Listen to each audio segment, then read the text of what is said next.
14 años después de los sucesos de las 5, llega el final, por ahora, de esta saga, aunque tiene pinta que van a ser muchas más, quizás un spin-off, puede ser. Y 4 meses después del primer video de Destino Final, hace 4 meses, ¿cuánto agua pasó bajo el puente? Llega este video, el de las 6, Destino Final, Lazos de Sangre, el final. This is the end, my lonely friend. En este video repasaremos y analizaremos la película lo que más se pueda. ¿De qué se trata realmente? ¿De qué habla? La conclusión de la saga, Tony Todd y claro, los errores o cosas que me gustaron. Sin más palabras, arranquemos. Aunque, spoiler alert, me gustó. Sí. La película arranca con unas vías de tren y un auto rojo pasándole por adelante. Detalle boludo si los hay, pero que recuérdenlo porque al final será importante. Pero adelantándoles, nos demuestra este plano que la vida es un ciclo, la vida es una moneda, como dice Baglietto, y que todo pasa por algo, y de eso se va a tratar esta película y quizás Destino Final. Estamos en los años 60, hace muchos años, y esto a mí ya me gustó mucho, donde una piba que en otra época pudo haber sido Jennifer Lawrence, las veo parecidas, está yendo a este lugar giratorio que uno parecido sale en Los Simpsons. Está yendo con su macho que quiere que le pida matrimonio y parece que lo va a hacer. Esta chica es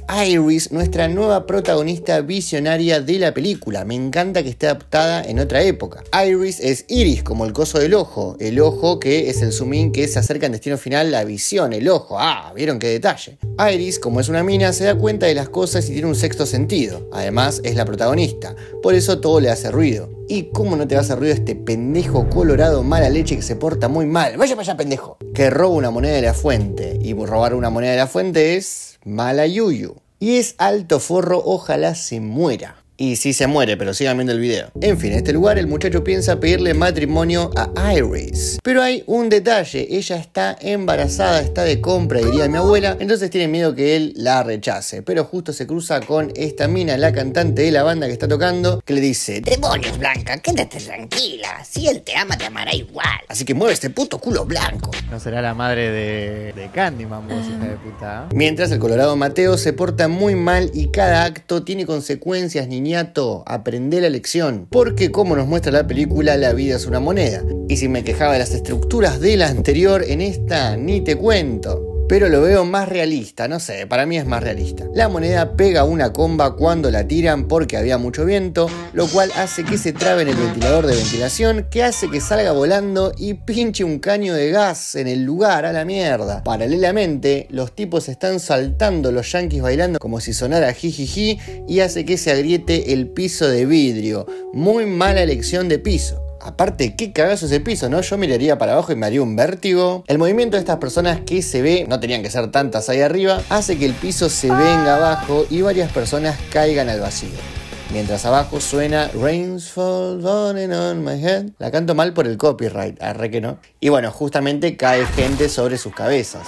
Ahí de paso explota toda la mierda. Y qué bueno que la tía May era joven y no vivía al lado de este edificio, ¿no? Aparte estaba muy alto, qué bueno. Se quema la mamá del pibito, se queman todos, que lo ve todo encerrado. Cede la mismísima construcción y quieren irse todos por el ascensor, que también cede y mata a un viejo. El concepto de ascensor no es tan usado en la saga, solo la usan en la 2 y creo que realmente da mucho miedo, tendrían que explotarlo un poco más. Ah, y me olvidaba. Como recuerdan, el patrón inicial es un accidente común que pueda generarnos un miedo como sociedad común. El avión, la carretera, etc. Pero bueno, acá se pasaron esta regla de palabra por el beso de abuela, ¿no? Es una situación bastante rara. Es raro. Pero igual quedó muy buena y no me quejo. En eso muere una china con muy mala suerte. Qué pendejo del orto, por Dios. Pero Iris tiene que salvar al pequeño mulato, porque ella dice: a pesar de que sean los 60s y yo tendría que estar discriminándote, soy la protagonista y estamos en el 2025, no puedo ser como era en esa época. Pero igual, ¿dónde lo iba a salvar, no? Porque literal no hay salida, están complicadísimos, pero Iris se la banca igual, todo sea por romper estereotipos. La cosa es que acá viene el plot twist más grande de la historia de Destino Final.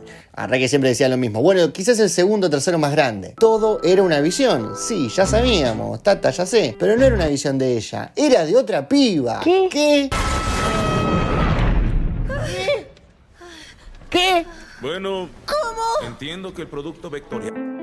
que no es rubia ni es de los 60. Es una morocha media latina o filipina, después decimos que es filipina, que podría ser cualquiera de nosotros. What the fuck. A mí esto me dejó re de cara, me encantó. La película se transforma en inclusión forzada, cambiando a la protagonista y recordándonos que estamos en la Agenda 2030, carajo. Nada de blancas hegemónicas, esto es el futuro, carajo. Pero bueno, más allá del showkey, what the fuck, ¿qué está pasando? No entiendo nada. ¿Qué pasa? No entiendo nada. No, niñato mexicano, yo tampoco entiendo nada. Esta morocha se da cuenta o cree que sueña con su abuela. ¿Cómo? ¿Cómo la abuela? Pero... ¿ahora lo explican? Perdón, mala mía. Pero antes, la secuencia inicial es muy buena, me gustó muchísimo, muy entretenida y creo que es de las mejores, ¿eh? Sí, para tanto. ¿A vos te gustó? En fin, nuestra nueva visionaria real es Stephanie o Steph. ¡Ya, Stefano! Que va hasta su casa con su padre a preguntarle por la abuela Iris. Pero el papá se hace el boludo y paralelamente hay una subtrama profunda de ella y su hermano que le reclama que ella no le da bola a la familia. Pero qué pesado, pibe, ya sos grande, deja de joder. En fin, ella va a ver a su familia, a sus primos y a su tío, hermano biológico de su madre, que no está, parece que los abandonó, y le pregunta por su abuela. Pero el tío no quiere saber nada. Le cuenta que no quieren saber de esa vieja loca y la verdad la tratan muy mal y cuenta que desde chicos, cuando su papá murió, ella enloquece, se obsesiona con la muerte y el Estado los aleja a él y a su hermana de su mamá. Por eso no la vieron más. Y no la quieren ni ver tampoco, la odian, está todo re mal. Y que Iris, la madre, les envió cartas todo este tiempo para ver cómo estaban y que se cuiden. Prometeme que te vas a cuidar, Peter. Así que por eso la borraron de su vida. Un poco extremistas, pero también hay que estar en el lugar de ellos, ¿no? Sin más, la piba va a buscar a su abuela y le dice: abrime, soy tu nieta. Pero la vieja se queda pensando: pero vos sos mi nieta, pero... no entiendo. Enfoquen a la mamá si entendemos. Pero se acuerda que esos comentarios no pueden hacerse más, así que la deja pasar. Advertencia. Acá vamos a empezar a preguntarnos muchas cosas. También es para divertirnos, ¿no? A mí me encantan estas películas. La casa de la vieja, que vive en la nada, está repleta de cosas para ahuyentar a la muerte, para protegerse de ella, ¿no? Pero señora, ¿qué pensó? ¿Que iba a venir un apocalipsis zombie o qué? Hay estacas, pinches, lagunitas, muchos pinches por todo el terreno, rodeado de cosas sumamente peligrosas. Una trampa mortal, básicamente, para la muerte, que es intangible, es un charco de agua. Lo cual, irónicamente, vuelve más peligrosa esta casa. Una vez dentro descubrimos que la vieja vive mejor que todos nosotros y su casa es más linda. La vieja le dice: eres igual a tu madre. Más o menos, ¿no? Bueno, más o menito, ¿no? Tampoco...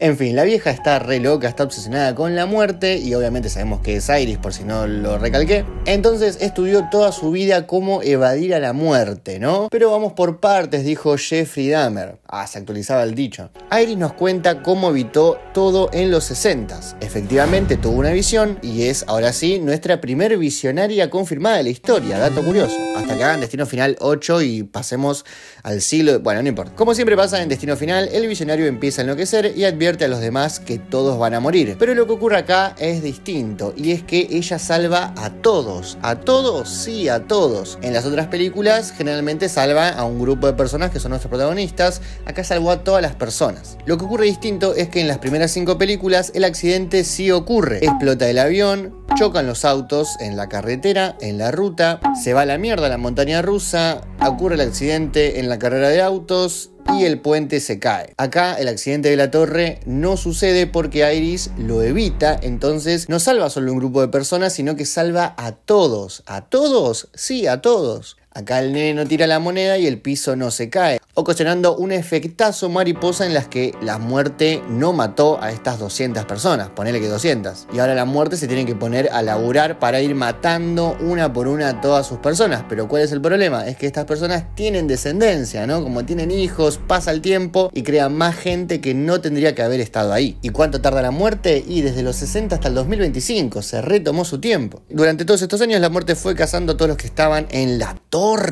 Y no solo eso, sino también a su familia, como les dije. Vos te estarás preguntando, ¿entonces toda la gente que vimos en las películas anteriores está relacionada a la gente de la torre?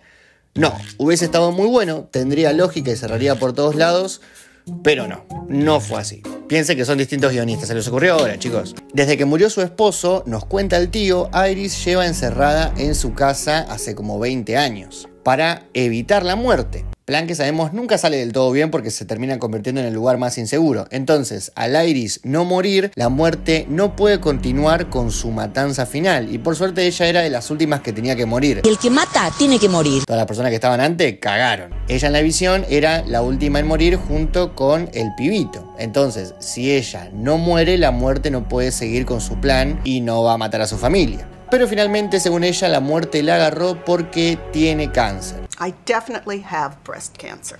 Iris no sale de su casa y nadie la quiere, así que podríamos preguntarnos cómo se enteró de que tiene cáncer. O cómo no murió antes si no se hacía tratar, porque si sale de su casa probablemente muera porque la muerte la está acechando al toque. O cuando puso todas las trampas, las puso ella, las ayudó a alguien. Hay que seguir viendo, quizás todo esto se responda. Acá justifican esto también diciéndonos que la muerte estaba ocupada matando a las demás personas y se tomó su tiempo. Además de que iban matando a todas las otras personas de las películas, ¿no? Pero bueno, ¿quién le hace las compras? ¿Quién le paga la luz? ¿Quién la hace tratar? ¿Tendrá respuesta? Lo veremos. ¿Una respuesta media floja de papeles? Sí. La cosa es que la vieja es una maestra Zenin de la muerte y tiene calados todas las 1000 maneras de morir que podría tener. Las tiene en un libro que cuenta todas las posibilidades y cómo hay que cuidarse. La pendeja es una maleducada que ni unos mates se toma con su abuela. Vayan a tomar mate con su abuela. Y se va sin saludarla, re asustada. Qué mala que sos, así te va a ir, ¿eh? Entonces la abuelita corre a buscarla diciéndole que le haga caso y en eso se caga muriendo. Pero se da cuenta que su lugar de protectora terminó y ahora su nieta debe llevar la batuta. Por eso las visiones en sus sueños. Podríamos decir que es como una especie de ahí, como las típicas visiones. Y bueno, es ahí cuando le dice, no me crees, y ahí sí, se caga muriendo. Como bien decía su libro que se iba a morir. Y la familia seguramente pensando, no veíamos a esta vieja hace 20 años, ahora tenemos que pagarle un revelorio. Y nadie sospecha que Steph, nuestra nueva loca, justo fue a ver a la abuela y la abuela se muere muy sospechosamente. Es medio sospechoso. Al velorio llega la madre de la piba que, recordemos, los había abandonado, cansada de cocinar metanfetamina en su camioneta. Y como ella los abandonó, la piba quedó resentida y no la quiere ni ver. Pero el hermano le dice, vos también me abandonaste cuando te fuiste a estudiar a la facultad. Pará, pibe, qué pesado. Pero claro, el tema profundo son la falta de calidad afectiva en los vínculos familiares. De eso se trata esta película. Tienen que sanar este vínculo como madre, hija e hijo. Pero realmente esto no nos va a importar nada. Pero valoramos que quieran meterle trasfondo, ¿no? Está bien. Y si la cámara se gira como aprendimos en el video de Coraline, tenemos un ángulo holandés y eso quiere decir que las cosas van a torcerse y a salir mal. Como aprendemos de cine. Y efectivamente así sucede. La familia está haciendo un asadito, quizás festejando que se murió la abuela. Y recordemos si hay algo que hay en esta saga, es que a la muerte le gusta gambetear. Tiene 99 de dribble en su carta del FIFA. Este rubio rompe un vaso e irresponsablemente deja pasar un vidrio a la bacha con hielo, pero es un boludo. Aunque bueno, puede pasar, chicos, ¿quién no se equivocó? Re empático. Y de hecho pasa la rubia. Se traga... no la traga. No es tu momento, piba. Tu momento será peor. Pero mientras tanto la prota se queda encerrada en su casa enloqueciendo leyendo el libro y nos muestran muertes de las películas anteriores. En este caso la prota no tiene visiones per se, sino que va atando cabos y se va dando cuenta de las muertes por el libro. Y con un poco de casualidad también, aunque en realidad no se da cuenta de nada, ahora vamos a ver. Así que va corriendo al asado de la familia a hinchar los huevos justo para el momento en que sin querer una botella prenda una manguera. Los electrodomésticos en este universo son muy sensibles y muy descuidados. El tío pisa un vidrio que le perfora el pie que justo se cayó sin querer y la manguera activa la cortadora de pasto y le arranca toda la cara al tío. Pobre tío, alta lástima me da. Mamaderas, qué mala leche, ¿no? Encima ante la vista de todos sus hijos. Y sí, la familia tiene que gastar plata en otro velorio más en la misma semana. Pero mierda, salen carísimos los velorios. Se ve que tienen plata, pero va a estar difícil fin de mes. Y yo no soy científico, como ustedes saben, pero creo que podrían haber hecho la muerte un poco más severa, ¿no? Realmente era insalvable el tío, le comió todo el cerebro, todo, no le raspó toda la cara y lo deformó nomás. Nadie agarró y lo sacó rápido, boludo. Creo que se pudo haber salvado y que haber quedado deforme, ¿no? Aunque quizás la máquina es buenísima, no lo sé. Y la prota, que tiene muy poca empatía por su familia, no espera ni que pase un día y les dice: chicos, nos tenemos que salvar, miren, descubrí todo. Esto que ven acá son todos los muertos de la premonición de la abuela y cómo fueron muriendo. Y murieron en el mismo orden que la premonición, cosa que nosotros sabemos funciona así, es verdad. Como habíamos dicho, la muerte tardó mucho porque eran muchos sobrevivientes que tomaron descendencia y pasaron muchos años. Y la piba les dice, se van a morir todos. Vos te vas a morir, vos primero, vos también y vos también. Todos nos vamos a morir. Qué piba poco empática. Excepto los cuñados obvios que no son de sangre. Y la verdad se re enojan con ella y está perfecto, pendeja, desubicada y descorazonada. Se acaba de morir mi viejo. Tené un poco de empatía, carajo. El mayor es tatuador y tiene un accidente súper conveniente en el tatuadómetro. Este accidente la verdad que también está muy bueno y amaga todo el tiempo. Lo vuelvo a aclarar, esta peli realmente me gustó mucho y creo que recupera la esencia, si se quiere, de las tres primeras. Al parecer, el primo emo no muere. ¡Re que no morí! Está vivito y coleando con cara de orto y justo en el medio de la calle casi lo mata la prima, uno desubicado. La película nuevamente empieza a gambetear con matar a este tipo y la protagonista empieza a enloquecer más y más y dice locuras como mirá si ese chabón que está con las hojas hace que la pelota rebote y te mate, una locura, ¿o no? Pero eso no es tan loco como lo que va a pasar ahora. Y ahora viene la escena más asquerosa, porque el chabón se pone a lamer un camión de basura. Qué asqueroso de mierda, ¿qué te haces el disruptivo? ¿Qué haces, sucio? ¿Pero te vas a poner un sida? ¡Qué asco! Al final no pasa nada con todo esto, pero recuerden, ángulo holandés. Y acá viene mi muerte favorita, quizás de la saga, te digo, fuera de joda. De la película seguro, pero quizás de la saga también. Directamente les voy a poner cómo reaccioné cuando vi este momento, porque no tengo palabras.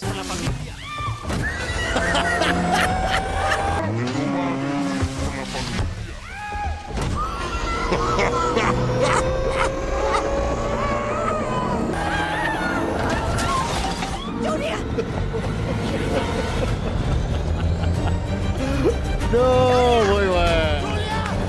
La fuerza, boludo.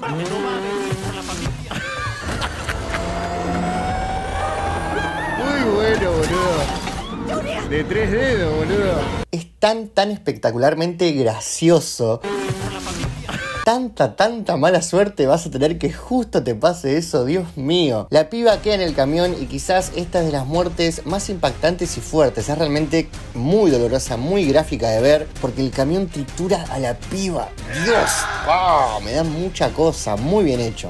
Esta muerte la verdad que está muy buena y todo lo demás, todo lo anterior digo, es muy gracioso, es muy gracioso. Es súper graciosa y a la vez muy fuerte. Todo lo que una chica busca en una película, sí. Creo que si hubiese visto esto de chico me hubiese recagado todo viendo un camión de basura, ¿no? Así que la familia va a tener que pagar otro velorio más, que en esta altura ya ni la producción se gasta en mostrar, porque también producir un nuevo velorio, aunque sea en la ficción, es caro. Y acá la familia se hace preguntas, che, pero ¿cómo no murió el Dark, que era el mayor, y murió la piba?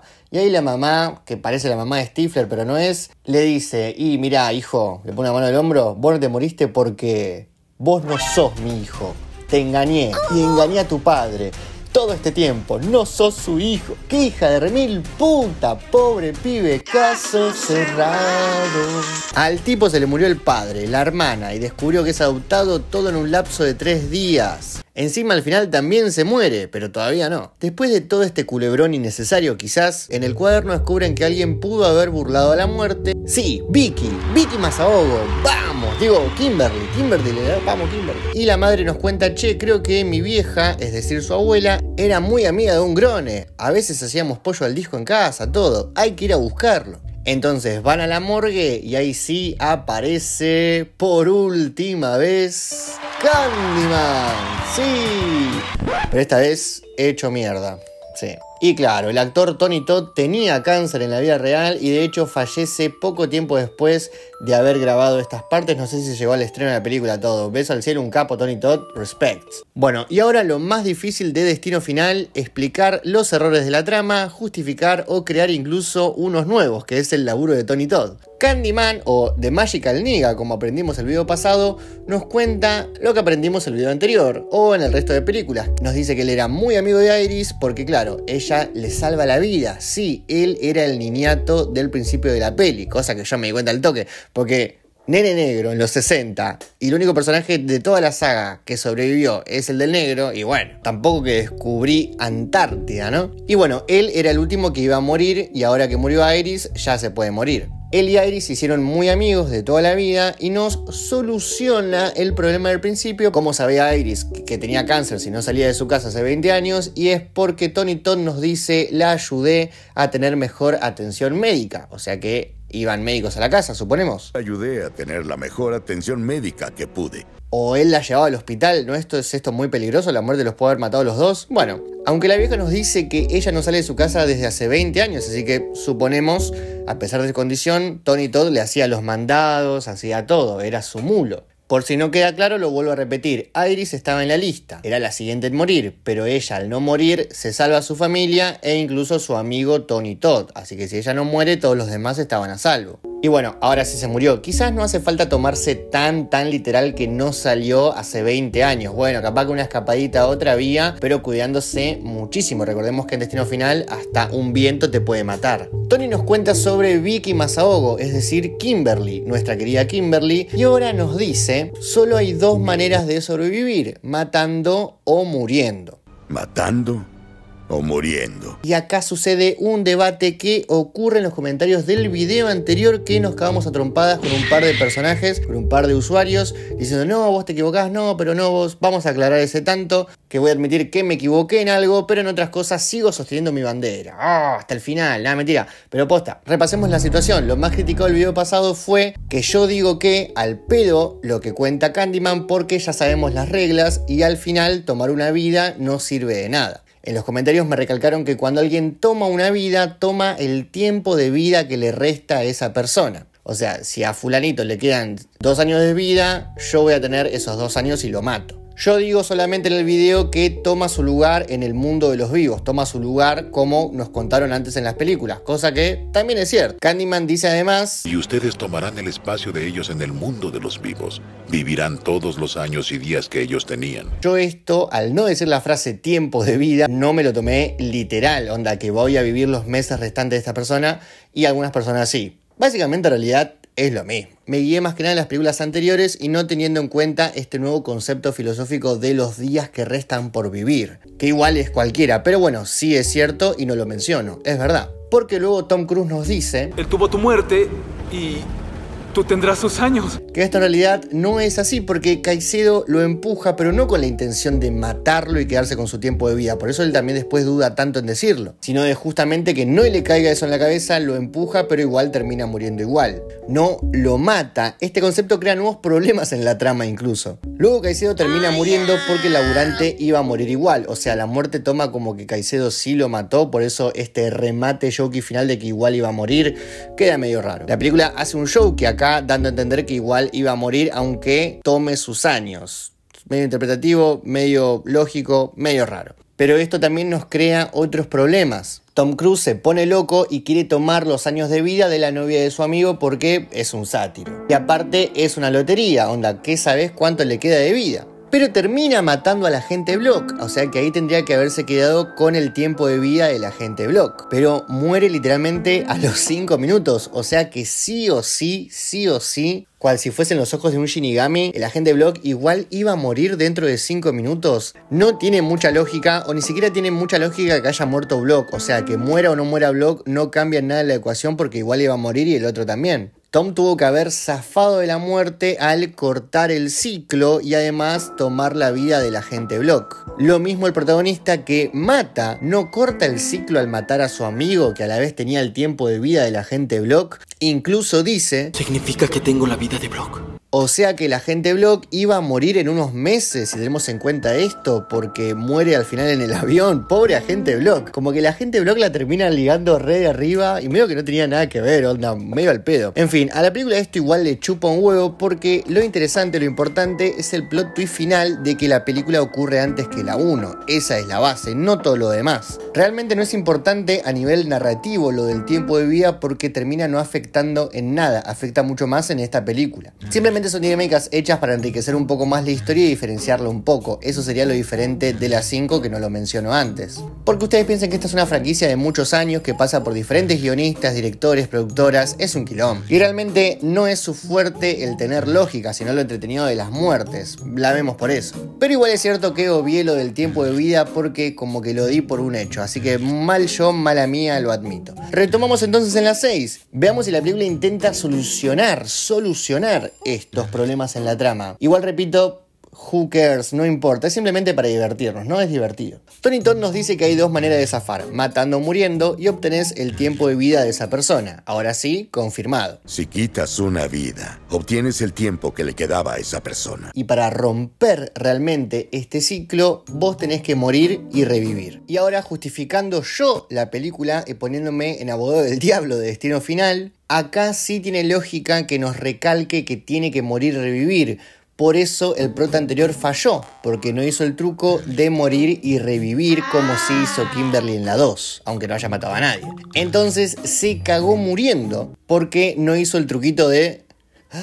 Muy fácil, ¿no creen? O sea que también no importa el tiempo de vida, porque si no haces lo de morir, revivir, o sea, medio al pedo. Hubo un cambio, perdón. ¿Alguien quiere pensar en el agente Black? Y matándote y reviviéndote, no haría falta matar a alguien más para tomar la vida. Porque como que agarrás una vida más, a lo Mario Bros. Kimberly es la número 1, carajo. Básicamente Kimberly es Jesucristo, es la única que se pasó el juego. Muy fácil, ¿no creen? Y Steph pregunta algo lógico. Si ustedes sabían de todo esto, ¿por qué entonces Iris no lo intentó antes? Y básicamente Candyman nos dice, bueno, es que es muy peligroso, con la muerte no se jode. Y está bien, pero bueno, podrían haber probado. Aparte sí, es un peligro, pero bueno, Iris era una vieja, chicos, dale. Tony Todd nos dice, ya hice mi papel de negro mágico, así que me retiro con un mensaje motivacional. La vida es preciosa. Disfruten cada valioso segundo. Nunca se sabe cuándo. Buena suerte. Más tierno Tony Todd. Esto lo hicieron los directores para darle un momento al actor porque se sabía que estaba en las últimas e iba a ser su último papel y de los más icónicos. Como se habrán dado cuenta, es un momento conmovedor de un mensaje final, ¿no? Y acá me pongo en modo Grinch. Y bueno, chicos, y sí, bueno, ¿qué quieren que haga? Pero a mí esto no me gustó. Siento que un poco arruina. Te amamos, Tony Todd, está todo bien, te requeremos, aguante Tony Todd,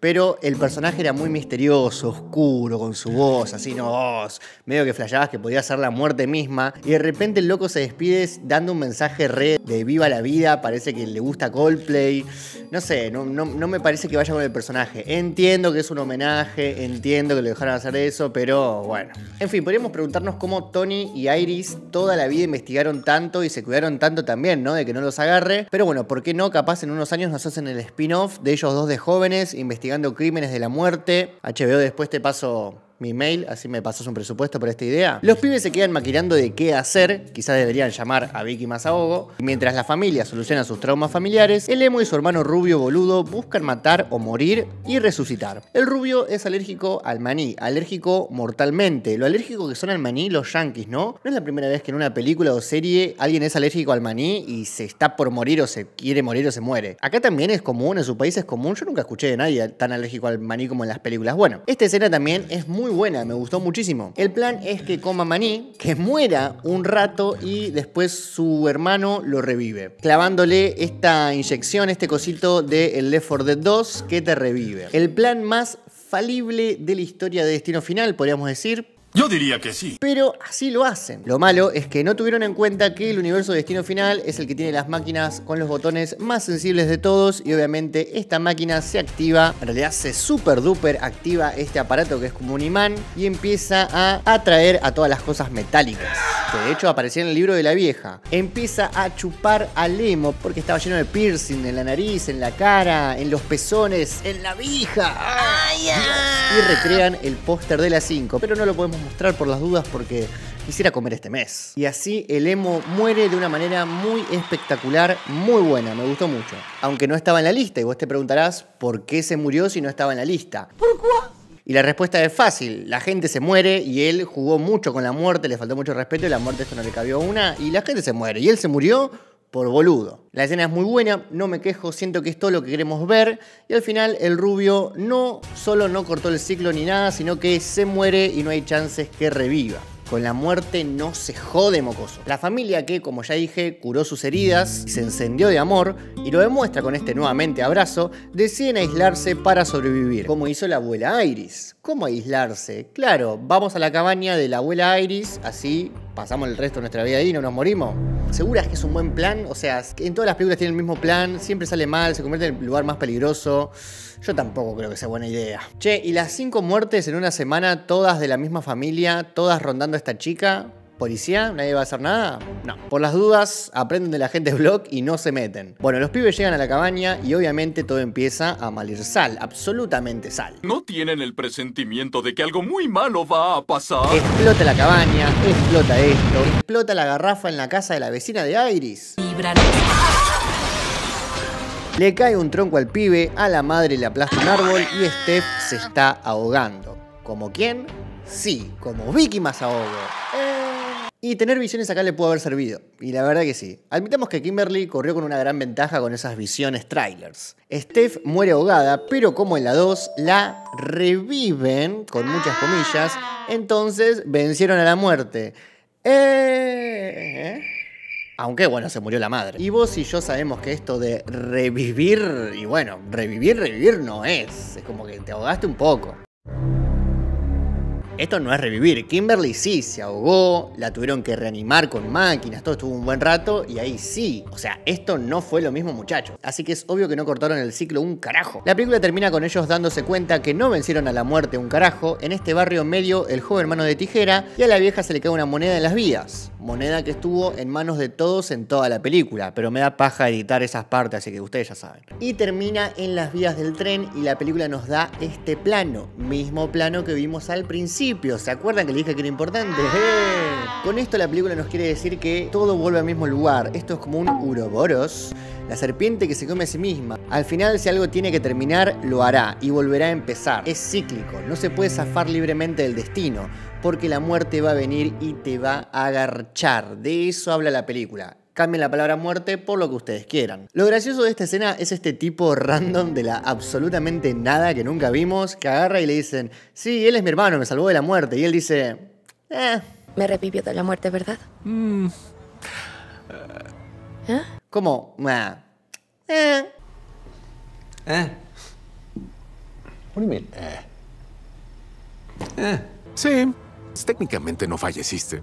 Y ahí se dan cuenta que se va a ir todo a la mismísima mierda misma, porque para mí, referenciando a la 2 también, el camión con troncos que vimos antes los hace, hacemos un zoom, pija. Sí, no me censures la palabra. Bueno, censurala. Quizás lo más flojo es este final apresurado como para cerrar todo. Medio anticlimático y nuevamente la película no logra que empaticemos con ningún personaje. No me pasa absolutamente nada con ninguno. Me chupan bien un huevo todos. No me importa si se mueren. No me importa si no se mueren, como me pasaba en las primeras, que sí me importaban. Pero está muy bien.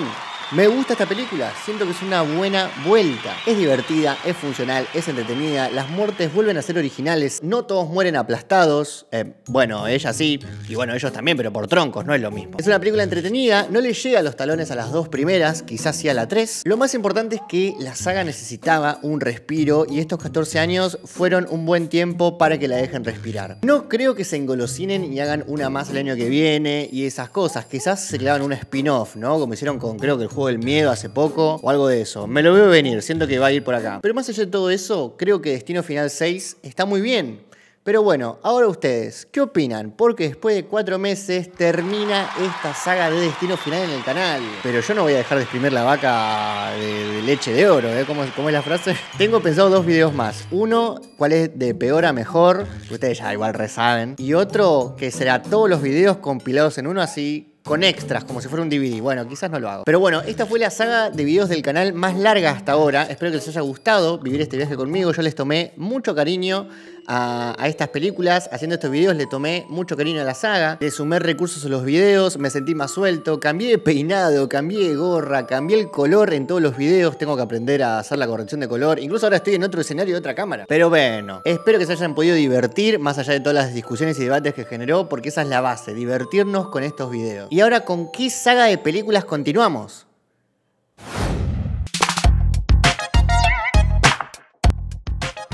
puta madre. Pero bueno, comentame qué saga crees que merece así estos videos uno por uno. Siento que uno por uno se valora mucho más a las películas, ¿no? En vez de todos en un video. Por ejemplo, hace un par de años ya, cuando hice el video de Crepúsculo, en ese momento los videos largos en YouTube no los veía la gente, ¿viste? Entonces yo trataba de hacerlo lo más corto posible. Traté de encajar todo Twilight en un video creo que 18 minutos. Así que bueno, si vos llegaste hasta acá, te voy a leer a vos especialmente. Y para saber que llegaste hasta acá y que sos vos, poné en tu comentario la palabra frita o torta frita. Y ahí voy a saber. Y bueno, también quiero saber, esto sí, por favor. ¡Ya, Stefano! ¿Cuál fue su video favorito de la saga? ¿El de la 1, la 2, la 3, la 4, la 5 o este? Los quiero, yo soy el Tateiro, esto es Coffee TV. Muchas gracias, Muerte, por haberte pasado. Muchas gracias, Camión, que me atropellaba siempre, por haberte pasado. Y en el próximo diluvio, te vuelvo a ver.